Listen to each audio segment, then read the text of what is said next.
सभी दर्शकों को नमस्कार, जय श्री कृष्णा, प्रणाम। दशम भाव क्या है जन्म कुंडली में? बस इसी विषय को हम लेकर के चर्चा करेंगे। दशम भाव जीवन में मनुष्य को जीविका प्रदान करता है। जीविका का साधन, उद्देश्य क्या होगा? पिता का स्थान, कर्म और पिता की आर्थिक स्थिति, मान सम्मान, सत्ता का अधिकार, सामाजिक स्थिति कैसी होगी, प्रतिष्ठा और नैतिकता एवं उच्च अधिकार, वैराग्य और संन्यास, चुनाव में विजय, सरकारी कामकाज, राज सम्मान, राज पदवी आदि के बारे में दशम स्थान बताता है। अब दशम भाव के इस वीडियो को आप पूर्णतः देखिएगा और तभी समझ पाएंगे। कुछ चर्चा करते हैं।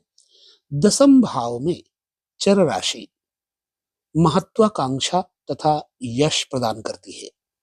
यह व्यक्ति स्वावलंबी तथा निर्णय लेने में कुशल होता है। यदि दशम भाव में चर राशि होगी तो, अब चर राशि क्या है? मेष, कर्क, तुला और मकर, ये चर राशि है। दूसरी बात, दशम भाव में स्थिर राशि अगर है तो धैर्य, विश्वास तथा संकल्प शक्ति देकर व्यापार कुशल बनाती है। दुष्भाव राशि दशम भाव में अगर है तो जातक सेवा क्षेत्र में दक्ष होता है और सेवा प्रदान करके धन और यश प्राप्त करता है। दशम भाव से जानते हैं यशस्वी होने की योग। यदि जन्म कुंडली में दशमेश बलवान हो, अपनी उच्च राशि या नवांश में हो, तो जातक पिता का सुख और स्नेह प्राप्त करता है। जातक का पिता शुभ कर्म करने वाला यशस्वी व्यक्ति होता है। नवांश पर हम इससे आगे चर्चा करेंगे। फिलहाल अभी तो हम दशम भाव के कारकत्व पर चर्चा कर रहे हैं। यदि राहु के केंद्र या त्रिकोण भाव में, केंद्र क्या है? 1, 4, 7, 10 और त्रिकोण 1, 5, 9। हम आपको बता दें, केंद्र को, लग्न को केंद्र भी कहा गया है और मूल त्रिकोण भी कहा गया है। तो यदि राहु केंद्र या त्रिकोण भाव में त्रिकोणपति या केंद्राधिपति से युक्त हो तो मनुष्य धार्मिक, यज्ञ और अनुष्ठान करने वाला व्यक्ति होता है। नंबर 3, उच्च राशिस्थ दशमेश की गुरु के साथ युति हो तथा नवमेश दशमस्थ हो तो जातक ऐश्वर्यशाली, प्रतापी, धनवान और सम्मानित व्यक्ति होता है।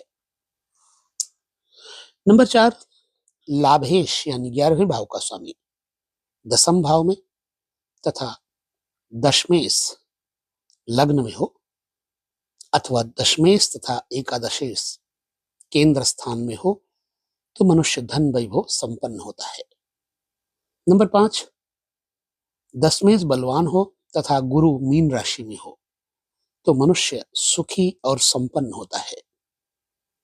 नंबर 6, चंद्रमा दशमस्थ और दशमेश त्रिकोण में तथा लग्नेश केंद्र में हो तो जातक सुप्रसिद्ध और सत्कीर्ति युक्त होता है। नंबर 7, बलि दशमेश गुरु से दृष्ट हो तथा एकादशेश दशमस्थ हो तो जातक मान, प्रतिष्ठा और यश प्राप्त करता है। नंबर 8, दशमेश नवम भाव में लग्नेश दशमस्थ तथा चंद्रमा पंचम भाव में होने से जातक लोकप्रिय और सुप्रसिद्ध व्यक्ति होता है। नंबर 9, लग्न तथा दशम भाव का परस्पर संबंध बहुत शुभ एवं सुख और सफलता देने वाला होता है। अब यहाँ शुभ और अशुभ कर्मों का निर्णय किस प्रकार किया जाए दशमेश को लेकर के। दशमेश यदि हीन बलि हो तो जातक कार्य करने में आलसी होता है। यदि दशमेश त्रिक भाव 6, 8, 12 भाव में बैठा हो तो राजा और व्यवसाय से धनहानि तथा अप्रतिष्ठा होती है। दसम तथा एकादश भाव में पाप ग्रहों की युति बुरे कार्यों में रुचि देती है, ऐसा जातक स्वजन की निंदा करता है। अष्टम भाव में दशमेश राहु के साथ युति कर रहा हो तो जातक को समाज विरोधी तथा कुत्सित कर्म करने वाला बनाती है। बड़े आवश्यक नियम हैं, इनको याद कर लीजिएगा। सप्तम भाव में दशमेश की युति यदि है और शनि तथा मंगल के साथ सप्तम भाव में दशमेश की युति हो एवं सप्तमेश भी पाप ग्रहों से युक्त हो तो जातक स्वार्थी और नीच प्रकृति का होता है।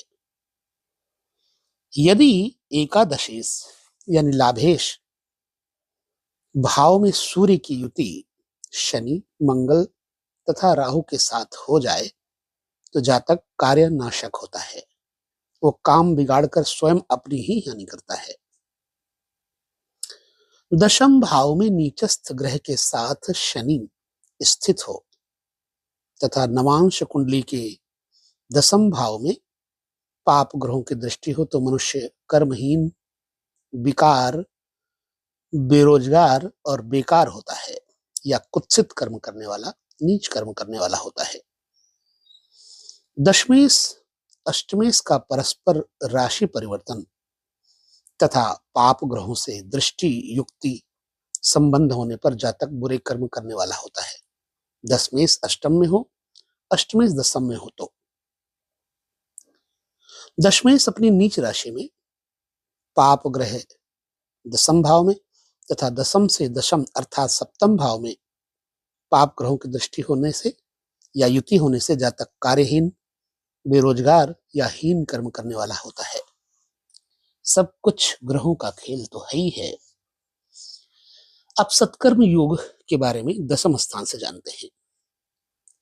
मीन राशि में बृहस्पति तथा शुक्र की युति हो, लग्नेश बली हो एवं चंद्रमा वृष राशि में उच्चस्थ हो तो मनुष्य धनी, ज्ञानी तथा शुभ कर्म करने वाला होता है। यदि लग्न में लाभेश, लाभ स्थान में दशमेश तथा दसम भाव में शुक्र स्थित हो तो जातक रत्न आभूषण से युक्त धनी और सम्मानित होता है। उच्च राशिस्थ दशमेश यदि केंद्र त्रिकोण भाव में गुरु से युक्त अथवा दृष्ट हो तो मनुष्य कार्यकुशल और कर्म करने को तत्पर रहता है, वो सदैव व्यापार या रोजगार से युक्त होता है। यदि लग्न में दशमेश और लग्नेश की युति प्लस चंद्रमा केंद्र त्रिकोण में हो तो मनुष्य सदैव लोक उपकारी कार्यों में संलग्न रहता है। ये हो गए सत्कर्म योग।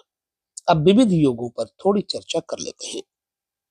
दशमेश तथा द्वितीयेश का परस्पर संबंध कार्यक्षेत्र में धन और सफलता का संकेत देता है। गुरु यदि दशमेश होकर लग्नस्थ हो तो जातक वकील या न्यायाधीश बनता है। दशमेश यदि मंगल अथवा शनि के वर्गों में हो तो आजीविका के संबंध में बाधा और चिंता प्रदान करता है। शुक्र यदि दशमेश होकर मिथुन नवांश में हो तो जातक फोटोग्राफी या फोटोकॉपी के कार्य से आजीविका प्राप्त करता है। देखिए, दसम भाव पर शुभ ग्रहों की दृष्टि का आधिक्य यानी ज्यादा शुभ ग्रहों की दृष्टि हो तो व्यापार में सफलता प्रदान करता है। दशम भाव तथा दशमेश की दृष्टि युति संबंध अगर है तो शुभ ग्रहों से होने पर जातक प्रतिष्ठित और लोकप्रिय होता है। दशमेश केंद्र स्थान में शुभ ग्रह के नवांश में हो तो जातक उच्च पद प्रतिष्ठा तथा सत्ता सुख हासिल करता है। दशम भावगत मीन राशि में मंगल तथा बुध की युति जातक को मुक्ति देती है। ध्यान रहे, ये योग मिथुन लग्न जातक के लिए हैं। यहाँ कर्म भाव में लग्नेश तथा लाभेश की युति श्रेष्ठ फल देती है। दशमेश और लग्नेश यदि एक ही ग्रह अर्थात लग्न में कन्या या मीन राशि हो अथवा लग्नेश दशमेश की परस्पर दृष्टि युति हो तो जातक अपने भुज बल से धन प्राप्त करता है। इस प्रकार से दशम भाव में कारकत्व की चर्चा मैंने जन्म कुंडली पर जो की, ये विशिष्ट ग्रंथों का अवलोकन करने के उपरांत ही आपको प्रदान किया है। कोई भी शंका हो तो संभव है कि आप अपनी जन्म कुंडली को अच्छी तरह से एक बार देख ले, निर्णय ले ले ग्रहों का, तभी यह फलादेश घटित हो सकते हैं। किसी भी प्रकार का जन्म कुंडली में फलादेश करने से पहले सभी ग्रहों का पूर्ण रूपेण अवलोकन करने के उपरांत ही किसी निर्णय पर पहुंचने का प्रयास करें। बाकी ईश्वर के आगे किसी की चलती नहीं है। ईश्वर की सत्ता से बढ़कर कोई सत्ता है नहीं। वो चाहे तो राई को पर्वत और पर्वत को राही बना दे। इसलिए सभी जातकों को मैं ये कहूंगा कि किसी भी जन्म कुंडली का फलादेश करने से पूर्व समस्त ग्रहों का पूर्वावलोकन करने के उपरांत ही किसी को भविष्य बताएं। तो यह रहा दसम भाव पर वीडियो कर्म स्थान का। कैसा लगा हमें जरूर बताएं। लेते हैं विदा, पुनः एकादश भाव पर मिलेंगे। तब तक नमस्कार, जय श्री कृष्ण, प्रणाम।